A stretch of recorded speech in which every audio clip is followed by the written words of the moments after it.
सध्या राज्यात निवडणुकीचे वारे वाहू लागले असून प्रचारासाठी सगळ्याच पक्षातील उमेदवारांनी आपली कंबर कसलेली पाहावयास मिळते आहे. असेच काहीसे चित्र यावेळी कोपरगाव शहरात दिसत आहेत.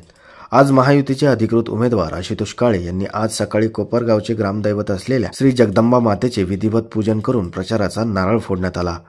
असंख्य मोठा जनसमुदाय घेऊन आपली शक्ती प्रदर्शन पण यावेळी माजी आमदार काळे यांनी केला. तर लगेच सायंकाळी जनतेशी संवाद साधण्यासाठी कॉर्नर सभेला सुद्धा देखील आजपासून सुरुवात केली आहे. ही निवडणूक आपल्या भविष्यासाठी आहे. या निवडणुकीत आपल्या तालुक्यातील राहिलेले काम आपल्याला पूर्ण करायचे आहेत. तालुक्यातील प्रलंबित प्रश्न सर्वांना मिळून सोडवायचे आहेत. त्यासाठी मला भरघोस मताधिक्यांनी निवडून द्यावे, असे आवाहन कोपरगाव शहरातील पठाण गल्ली या भागात प्रचारार्थ कॉर्नर सभा घेऊन उमेदवार आशुतोष काळे यांनी मतदारांना केले. यावेळी या भागातील पुरुष, युवक व महिला भगिनींनी या कॉर्नर सभेमध्ये मोठ्या प्रमाणात आपली हजेरी लावली होती. त्याचबरोबर शहरातील जुन्या सोनार गल्ली परिसरात प्रगत शिवाजी रोड येथे देखील आमदार काळे यांच्या स्वपत्नी सौ चैतालीताई काळे यांच्या प्रमुख उपस्थितीत कॉर्नर सभा घेऊन नागरिकांशी त्यांनी संवाद साधला. यावेळी येथे देखील महिला भगिनींनी मोठ्या प्रमाणात आपली हजेरी लावली आहे. वास्तविक पाहता सुरुवातीला कोविडची महामारी होती. 2-2.5 वर्ष आपल्यावर अनेक प्रकारचे निर्बंध होते. परंतु अशा अडचणीच्या काळामध्ये ज्यावेळेस सरकारचं उत्पन्न कमी झालेलं होतं, उद्योगधंदे बंद होते म्हणून कर रूपी उत्पन्न आपल्याला त्या ठिकाणी मिळत नव्हतं, सरकारला मिळत नव्हतं, पर्यायी निधी उपलब्ध नव्हता. परंतु अशाही अडचणीच्या काळामध्ये आपण निधी आणण्याचं काम केलं. त्याचबरोबर आपल्या कोविडच्या रुग्णांना देखील वाचवण्याचं काम त्या ठिकाणी केलं. कोविड सेंटर उभारले, ऑक्सिजन प्लांट उभारले आणि आपल्या लोकांना औषध गोळ्या उपलब्ध करून, डॉक्टरांची सेवा उपलब्ध करून आपले जास्तीत जास्त लोक वाचतील कसे हे आपण त्या ठिकाणी बघितलं. सगळ्यात महत्वाचा तर प्रश्न आपला पाण्याचा आहे. 3 दिवसाआड पाणी येतंय का? आता आपल्याकडे एवढं पाणी साठा झालेला आहे तर तुम्हाला आता आपण दिवसाआडही पाणी देऊ शकतो. करायचं का दिवसाआड पाणी करायचं ना?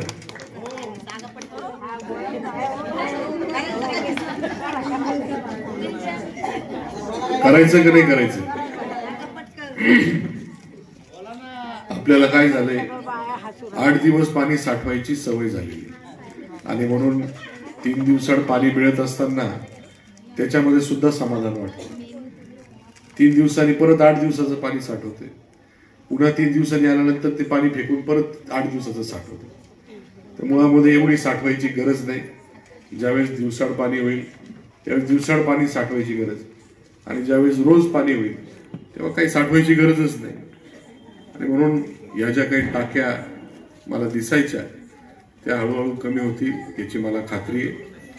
आपल्याला राहिलेले कामं पूर्ण करून दिवसाआड पाणी घ्यायचंय आणि राहिलेले तलाव पूर्ण करून आपल्याला रोज पाणी कसं मिळेल याचं नियोजन मी त्या ठिकाणी करतोय. त्याच पद्धतीने आपल्या परिसरातले रस्ते असतील याच्यासाठी निधी आणलेला आहे. काही रस्ते झालेले, काही रस्ते आचारसंहिता संपल्यानंतर या राहिलेल्या रस्त्यांचं टेंडर होऊन तेही रस्ते आपल्या त्या ठिकाणी त्याचं काम चालू होईल.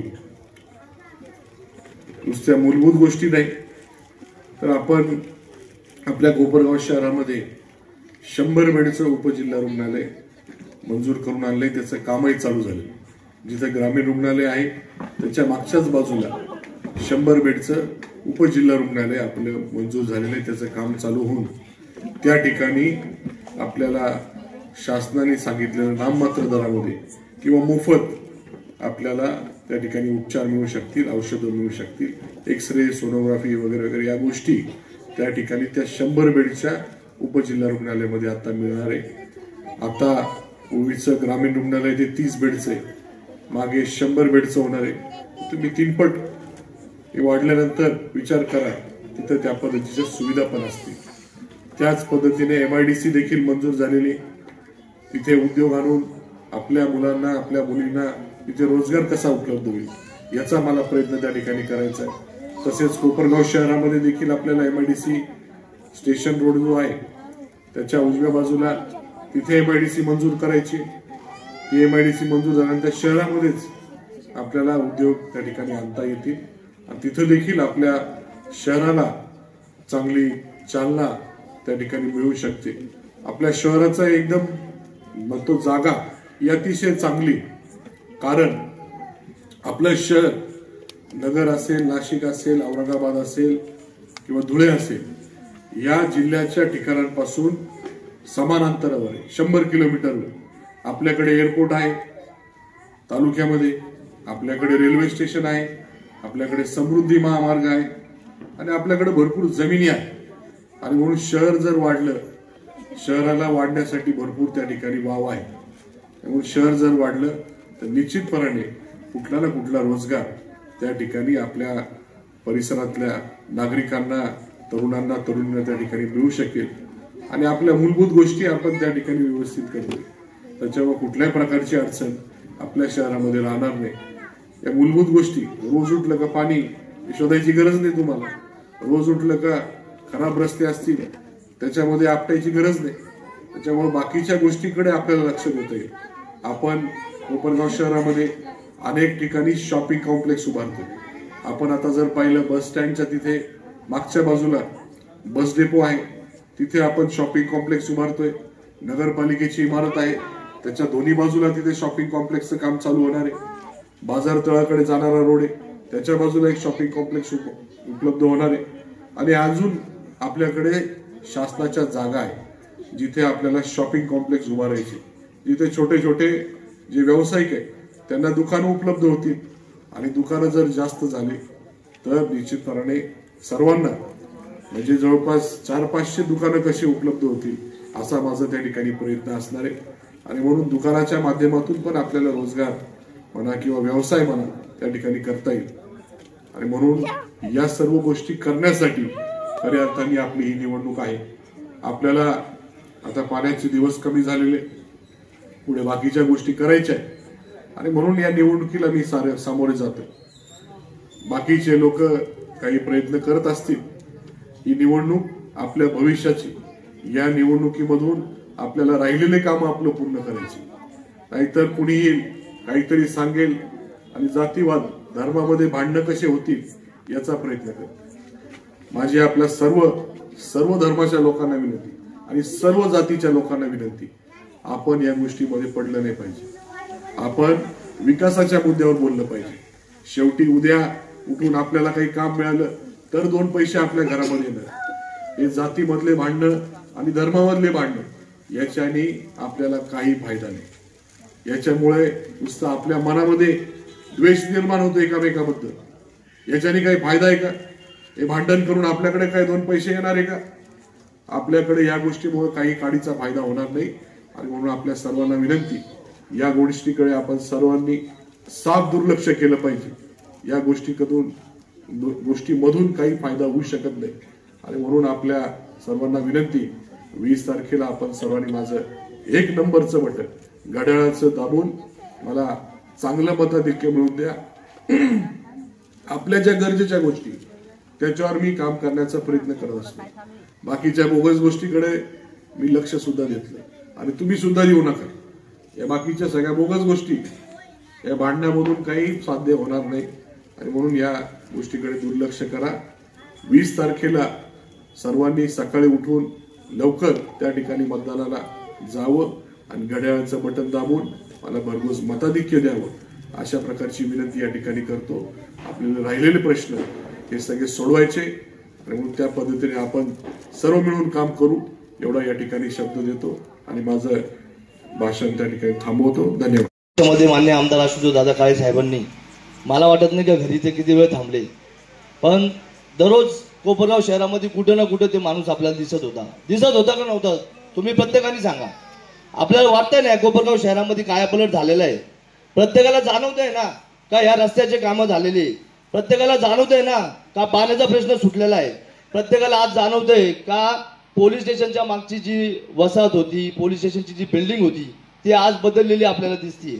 हे फक्त ना फक्त मान्य आमदार आशुतोष दादा काळे यांच्यामुळे झालेले. आज आपण हा कोपरगाव शहरामध्ये जो पण विकास दिसतोय तो मान्य दादांमुळे होतोय. सर्व प्रशासकीय इमारती असतील, सर्व रस्ते असतील, काही प्रमुख रस्त्यांचे कामं आज ह्या ठिकाणी आता चालू होणार आहे. जसं आपला छोट्या पुलापासून तर मेन रोड म्हणजे अण्णाभाऊ साठे पुतळ्यापर्यंत असे रस्ते आता चालू होणार आहे, ज्यांचे ऑलरेडी टेंडर झालेले. पण मला एक सर्वांना या ठिकाणी विनंती करायची का ज्या माणसाने आपल्या कोपरगाव शहरासाठी मागच्या 5 वर्षांमध्ये दिवस रात्र एक करून आपल्याला सुख सुविधा कशा भेटतील, आपल्याला आपले काम कसे सोपे होतील, हे काम त्यांनी केलेले आहे. आता सगळी वेळ खरी आपली आलेली आहे, सर्व मतदारांची आपली वेळ आलेली आहे. त्या माणसाच्या पाठीमागं एक भक्कमपणे आपण सर्वांनी उभं राहू आणि त्यांना ह्या कोपरगावतून भरघोस असा मताचा लीड आपण या शहरातून देऊ. कारण की तुम्ही बघितले असेल मागच्या 5 वर्षाच्या पूर्वी आपण पाणी प्रश्न किती बिकट होता, आपल्याला आठवत असेल. आता 1.5 महिन्यापासून आपल्याला रेग्युलर 3 दिवसांनी पाणी येतंय ना, सगळ्यांना पाणी, सर्वांना येतंय पाणी 3 दिवसांनी. याच्या अगोदर आपल्याला दिवाळी एवढी सुखरूप गेली का कधी? पहिलं पाण्याचं, घर धुवायचं, कपडे धुवायचे तरी पाण्याचं टेन्शन राहायचं. यावेळेस कोणाला वाटलं का? नाही वाटलं ना. तर हेच मी म्हणतो का जसे जसे आपले कामं होत आहेत ते फक्त दादांमुळे होत आहेत. म्हणून माझी या ठिकाणी आपल्या सर्वांना विनंती आहे का आपल्या भागातील सर्व नागरिकांना सांगा का आमचं कोपरगाव शहरात हे जे बदल होत आहे ते दादामुळे होत आहे. आपल्या नातेवाईकांना सांगा, आपल्या जवळच्या लोकांना सांगा का 20 तारखेला सर्वांनी मतदान करण्यासाठी स्वतःहून जायचंय आणि माननीय आमदार आशुतोष दादा काळे साहेब यांची जी निशाणी आहे घड्याळ, याच्या समोर पहिलं बटन दाबायचंय आणि त्यांचा नंबर पण एकच आहे. त्याच्यामुळं या कोपरगाव शहरातला लीड हा पूर्ण गावामध्ये 1 नंबरचा लीड राहिला पाहिजे अशी मी आपल्या सर्वांना या ठिकाणी विनंती करतो आणि माझे 2 शब्द संबोधतो. धन्यवाद. खरं तर आपण सर्वजण इथे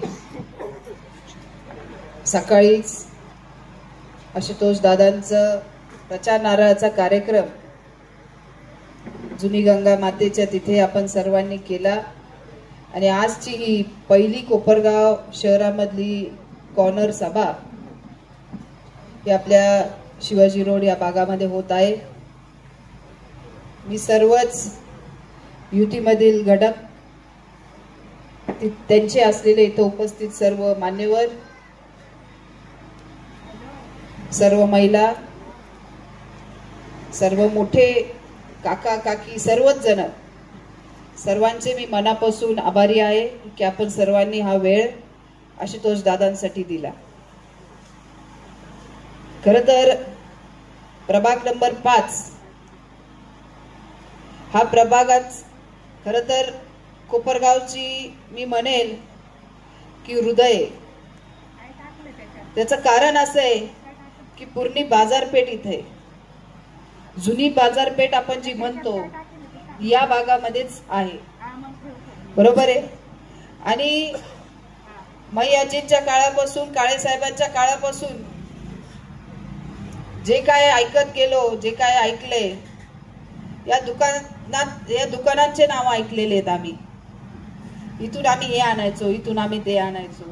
आज देखील माझ्या सासूबाई असतील, पुष्पाताई अजून देखील इथंच येतात, याच भागामधून सगळ्या गोष्टी जातात. आणि आज मी देखील असेल तर माझा पण प्रयत्न असतो की आपण आपल्या भागातूनच सगळ्या गोष्टी घेतल्या पाहिजे. आणि म्हणून आपल्या लोकांकडून जोपर्यंत आपण काही गोष्टी घेत नाहीत तोपर्यंत मला नाही वाटत की जसं आपण म्हणतो की आपलेच लोक मोठे झालेत पाहिजे, त्याशिवाय आपण मोठं होत नाही. आता विकास कामांचं बोललो तर माझ्या अगोदर भरपूर जण बोलले आणि त्यांनी प्रभाग नंबर 5 मधले झालेले सर्व विकास कामं ऑलमोस्ट सांगितले, तरी त्यातले काही राहून गेले.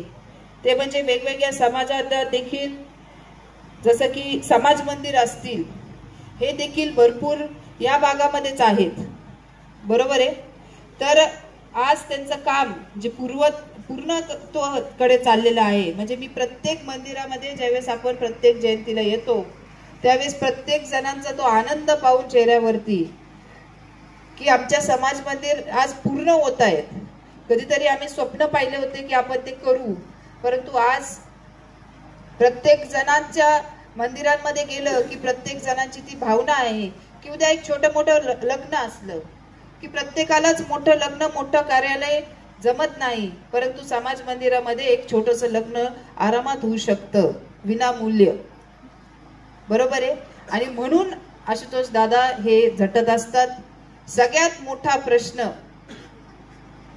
जो असेल तो होता रस्त्यांचा. शेवटी मी पाण्याचं बोलेल, सगळ्यात आधी रस्त्यांचं बोलेल. की अक्षरशः इकडे गाडी घेऊन यायची तर सगळे म्हणायचे ताई तिथंच उतरा आणि मग चालत या. बरोबर आहे. अशी परिस्थिती गेल्या मागील आपण जे काय पाहिलं त्या काळामध्ये होती.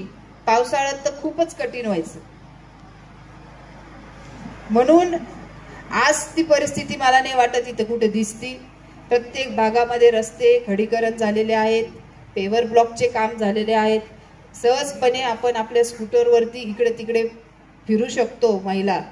बरोबर आहे. आणि पुरुष मंडळी देखील. आणि म्हणून बाजारपेठेत देखील आता लोक यायला लागलेत. आज सोमवारच्या बाजाराला जाताना लोक असं यू टर्न मारून नाही जात, आता इथून जातात. आधी यू टर्न मारून जावं लागायचं. अक्षरशः विचार करायचे कसं जायचं. आणि आज खरोखर याच्या व्यतिरिक्त सगळ्यात मोठं जे आपल्या इथं जुनी गंगेचा आपण जे इथे जे मंदिर आहे त्या मंदिराच्या पुढे जी आपली नदी आहे, जी गोदावरी नदी माता, आपण सर्वजण खरं तर त्याची पूजा करतो. आणि तिथलचं जे सुशोभीकरण आहे त्या सुशोभीकरणासाठी आपण खूप NGOsनी प्रयत्न केला, भरपूर लोकांनी प्रयत्न केला. परंतु एवढ्या सहजपणे ते काय स्वच्छ होत नाही. किंवा त्याचं जे काही सुशोभीकरण गरजेचं आहे त्यासाठी देखील दादांनी प्रयत्न केलेला आहे आणि त्याचा देखील निधी आता आलेला आहे. जे सर्व महिलांची इच्छा असती ना, माझे पण 2 लहान मुलं आहेत की आम्ही मुलांना कुठं खेळायला घेऊन जायचं, कुणी पाहुणे आले की आम्ही कुठं घेऊन जायचं असा प्रश्न पडतो. आणि म्हणून आता तिथे जे काय गार्डन होणार आहे, वॉकिंग ट्रॅक होणार आहे आणि जे सुशोभीकरण आपल्या नदीवरती होणार आहे ते नक्कीच बघण्यासारखं असेल असं मला वाटतं. आणि नक्कीच आपण पुढीलच्या काळामध्ये ते बघू, आपल्या डोळ्यांनी बघू, कारण आता त्याच्यासाठी निधी आलेला आहे आणि ते काम लवकरच चालू होईल. याच व्यतिरिक्त सगळ्यात महत्वाचं अमरधामाचा जो प्रश्न होता, तिथे सर्वात मोठा असा प्रश्न होता. सुरुवातीला मला आठवतं की मला कॉल यायचे की ताई इथं खूप अंधार असतो. रात्रीच्या काळामध्ये एखाद्याचं आपल्याला जर अंत्यविधी करायचा ठरला तर प्रश्न पडायचा. आणि म्हणून सगळ्यात अगोदर तिथं हायमॅक्स बसवण्यात आला. आणि आता ते अमरधाम सुशोभीकरण, नवीन अमरधाम हे आता तिथे होणार आहे. त्यासाठी देखील निधी आलेला आहे. आणि मला असं वाटतं की हे खूप मोठे मोठे कामं आपल्या या भागामध्ये होत आहेत. आणि महिलांसाठी मी आज तुम्हाला सगळ्यांना खरोखर सांगणार आहे की दादांनी जे आमरण उपोषण केलं मागील काळामध्ये, मी आपल्याकडे आले होते, आपण सभा कॉर्नर मीटिंग्स कुणाकुणाच्या घरामध्ये आपण सर्वांनी घेतल्या. त्यावेळेस देखील दादांना आपण सर्व कोपरगावकरांनी जास्तीत जास्त मतदान दिलं. आणि म्हणून खरोखर मी म्हणेल की आपण जे शहरातून लीड दिलं की आपल्याला जे पाणी पाहिजे होतं म्हणून आपण दादांना मतदान दिलं. सगळ्या महिलांना हे समजत होतं की आपल्याला खरोखर 15 दिवसात पाणी, 8 दिवसात पाणी येत होतं आणि ते पाणी कुठेतरी आपल्या हक्काचं पाणी आहे आणि ते आपल्याला मिळायला पाहिजे. म्हणून आपण सर्वांनी दादांना त्यावेळेस पाठिंबा दिला. आज देखील माझी आपल्याला सगळ्यांना विनंती असेल की हा जो तलाव झालेला आहे खूप साध्या सोप्या पद्धतीने नाही झालेला आहे, हे आपल्याला सगळ्यांना माहित आहे. तलाव करत असताना दादांना भरपूर संघर्ष करावा लागला. त्याचबरोबर मी खरोखर सांगेल की दादांनी संघर्ष का मागे नाही घेतला त्याचा एक छोटासा प्रसंग आहे. ते आमरण उपोषण त्यांच्याबरोबर त्यांचे अजून 7 सहकारी करत होते. विविध भागातले सहकारी होते, शहरातले काय होते, त्याचबरोबर मुर्शिदपूर ग्रामीण भागातले देखील 1-2 सहकारी होते की दादा तुम्ही बसताय तर आम्ही पण बसू. त्यातले एक शिंदे काका म्हणून आहे आमचे मुर्शिदपूरचे, त्यांचं वय थोडंसं जास्त आहे, त्यांचा BP वाढला म्हणून त्यांना ग्रामीण रुग्णालयामध्ये ऍडमिट करण्यात आलं होतं. संध्याकाळी आम्ही दोघंही त्यांना भेटायला गेलो की तुम्ही थांबून घ्या, तुम्ही काय आमरण उपोषण करू नका, दादा करतायत ठीक आहे, तुम्ही बाकीचे थांबले तरी चालेल. तेवढ्याच काळामध्ये तिथे एक छोटीशी डिलिव्हरी चं पेशंट आलं होतं आणि डिलिव्हरी तिथं होत होती. अक्षरशः डिलिव्हरी होत असताना त्या महिलेला त्याच्या पतीला सांगण्यात आलं की तुम्ही पाणी विकत आणून द्या. ही गोष्ट कुठेतरी माझ्या डोळ्यातलं पाणी आणि दादांच्या डोळ्यातलं पाणी, मी आज म्हणेल हे 5व्या नंबर तलावातलं पाणी.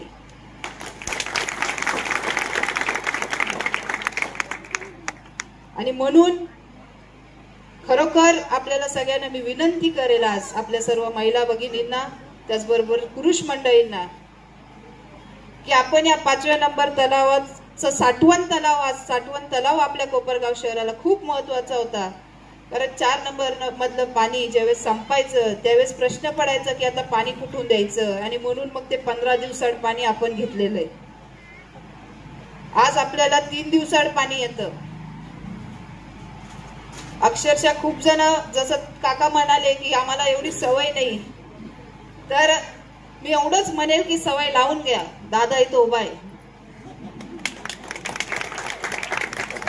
आणि आता ते 3 दिवसाचं पाणी देखील दादा म्हटले की मी दिवसात देईल, आणि नक्कीच ते देतील एवढा विश्वास मला आहे आणि नक्कीच तुम्हाला देखील आहे. या व्यतिरिक्त शासनाने देखील विविध महिलांसाठी महायुतीच्या शासनाने देखील भरपूर योजना राबवल्या.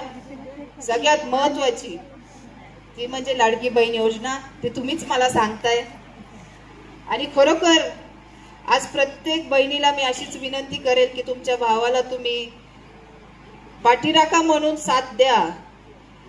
एवढंच मी इथं बोलेल. त्यांनी देखील हे खूप योजना येतात, खूप योजना जातात. भरपूर सरकार वेगवेगळ्या योजना काढतात, परंतु ते राबवल्या देखील पाहिजे. दादांनी स्वतःहून पुढाकार घेऊन सगळ्यांना कामाला लावून सगळ्या टीम्स आपल्यापर्यंत पोहोचून प्रत्येक महिलेचा कसा फॉर्म त्यामध्ये बसेल, कसा भरून घेतला जाईल, प्रत्येक महिला कशी त्या योजनेचा लाभ घेऊ शकेल याचा प्रयत्न मनपूर्वक केला. म्हणून आज आपल्या महिला एवढ्या मोठ्या संख्येने त्याचा लाभ घेऊ शकतात. नाहीतर आपण पाहतो की आपल्याला एखादी योजनेत नाव टाकायचं असेल तर आपल्याला सेतू कार्यालयाचे 10 चक्रा मारावं लागतात. तर म्हणून आपल्याला विनंती असेल की जो भाऊ तुमची एवढी काळजी घेतो, आपल्यापर्यंत घरापर्यंत माणसं येऊन आपले फॉर्म भरून घेतात आणि पैसे आले का नाही हे देखील विचारायला डबल येतात, बरोबर आहे. आज आमच्या महिला भगिनी देखील तुमच्याकडे फिरतायत आणि ते देखील तुम्हाला विचारतात की ताई तुम्हाला येतात का. म्हणजे आजपर्यंत, आज इलेक्शन आहे, आज इलेक्शन चालू आहे, तरी देखील महिला प्रत्येक ठिकाणी जाऊन विचारतायत. आणि म्हणून एवढी काळजी जर आपली घेतली जातीये तर आपल्याला देखील विनंती असेल की त्या भावाची देखील आपण सर्वांनी काळजी घ्यावी. येत्या 20 तारखेला आपण सर्व महिलांनी, पुरुषांनी, त्याचबरोबर वडीलधारी माणसांनी, सर्वांनीच हे पहा, आज एखाद्या कोपरगावच्या, मी असं म्हणेल की आता बाजारपेठ फुलली, त्याचं कारण कुठंतरी असं पण आहे की आम्हाला आता पाणी विकत घ्यावं लागत नाही. आमचे महिन्याचे आम्हाला 1500 रुपये कमीत कमी आपले वाचतात किंवा 2000 रुपये आपले कमीत कमी वाचतात. प्रत्येक वेळेस जारचं पाणी विकत घ्या, प्रत्येक वेळेस टाकीत पाणी चढवा, त्याचं बिल वेगळं येणार मोटरीचं. हे सगळे पैसे आज आपले वाचलेले, हे पैसे आज आपण आपल्या खिशातले आपण आज बाजारात आनंदात घेतो. आपण दिवाळी साजरी केली, आपण दसरा साजरी केला, आणि आज प्रत्येक दुकानदाराला जर विचारायला गेलो तर प्रत्येक जण सांगतं की गेल्या 15-20 वर्षापूर्वीच्या पेक्षा या वर्षी आमची दिवाळी व दसऱ्याचं सेल जास्तच आहे. हे खरं आहे का नाहीये. आणि म्हणून कुठेतरी या सर्व योजना असतील, त्याचबरोबर आपल्या पाण्याचा प्रश्न जो मिटलेला आहे, त्यामधून होणारी आपली जी बचत आहे, या सगळ्या गोष्टींमुळेच आपले हात आता बळकट झालेले आहेत. आणि हेच हात अजून बळकट करण्यासाठी मी असं म्हणेल की आपल्याला दादांना साथ द्या. एवढी मी छोटीशी तुमच्याकडे विनंती करणार आहे. आपलं चिन्ह घड्याळ आहे, आपण 1 नंबरचं बटन आहे, पहिल्याच नंबरचं आहे. तर आपण सर्वांनी आशुतोष दादांना जेवढे जास्तीत जास्त मतदान आपण करू शकाल एवढी मी तुम्हाला विनंती करेन.